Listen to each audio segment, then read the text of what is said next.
Hello everyone, my name is Rana. Today's my topic is disparity in public education expenditure and economic growth and analysis. This is my presentation outline. It comes introduction, statement of the problem, review of literature, objective, data source, methodology, result analysis, and the references. This is the introduction. Before going to the education and economic growth are the complementary to each other to find out the growth rate, and education has been regarded as a leading determinant of economic growth since the times of Adam Smith. It promotes economic growth mainly in two ways: promoting rational attitude relevant for economic growth and acting as economic input. It means education is a input to the economic growth. It boosts the economy through the education. I have taken the source J.B.G. Tilak in 1986, Education in Unequal World in Educational Planning, a Long-Term Perspectives. These are the statement of the problem. Education is the reflection of the good civilization. Almost everyone knows that country has large number of people who lacks education. The problem is various, but we are categorized into four types. The spending pattern is not uniform. Nature of education is not unique. It is defined through the literature. Latter, prevailing economic system and government priority continue to low public expenditure on education. Review of literature. Before to find out the disparities in education and economic growth, we club into these two variables in the review of literature and find out the relationship between education expansion and economic growth. But theoretical literature tells the same, but the empirical literature shows the reverse debate in their result, because they found that there is positive, negative, directional and bidirectional. It leads to form in investigating disparity in education expansion economic growth. These are the positive relationship between education expansion and economic growth. I have taken the authors Kolch, Barrow and Astra Chatterjee in the several year period of studies 1950 and 61, 1960 and 85, and in also 1951 and 2010. They have taken the model differently. Someone taken multiple regression and augmented solo model and vector error correction model and the multiple regression.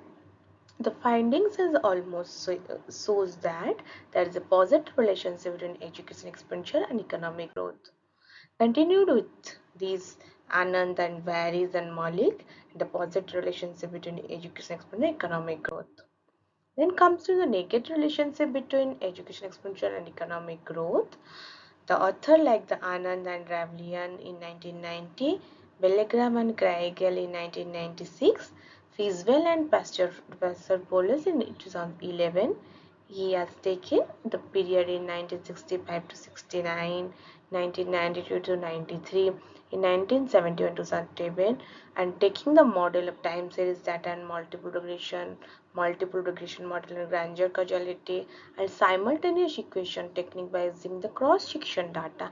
And the findings is that the negative relationship between education expenditure and economic growth. And unidirectional relationship between education expansion and economic growth. It shows that the relationship between these two variables is unidirectional. Olubenga and Owe in 2007, Pradhan in 2009, Uri in 2013. The area of the study is China, India and Nigeria.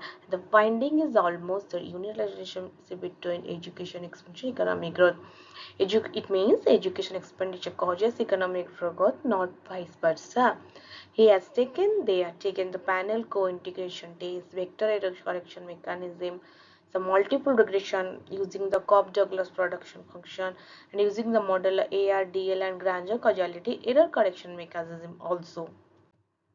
And the bidirectional is so the O2 and Adidunga Solaki in the year 1990 2004 in 1997 2007 using the model Granger causality and vector correction mechanism. Granger causality Both are taken the same type of model. And they find that there is a bidirectional causality between education expenditure and economic growth in developed countries but not in developing countries. This is the objective of the study, to find out the disparities in public expenditure and education economic growth. The data source I have taken: Statistics Handbook of Indian Economy and Ministry of Human Resource Development, Finance Account, indiastat.com, and Economic Survey. The time period chosen here: 1990 to 2030, on education by 15 major Indian states is analyzed. Type of data is the panel data. Methodological details: this method demonstrated that in the economy the growth rate tends to be inversely related to the initial level of growth. Initially, the growth rate is inversely related to the actual growth rate, where the speed of convergence is measured by beta. Hence, a negative value of beta indicates convergence. Otherwise, it is divergence. If the value is positive, the but the absolute value of beta shows the intensity with which the convergence takes place. The following panel data model will be used to estimate the disparities, that is beta convergence coefficient. I have taken two equation with reference to education expenditure and economic growth. We have taken the GSDP data.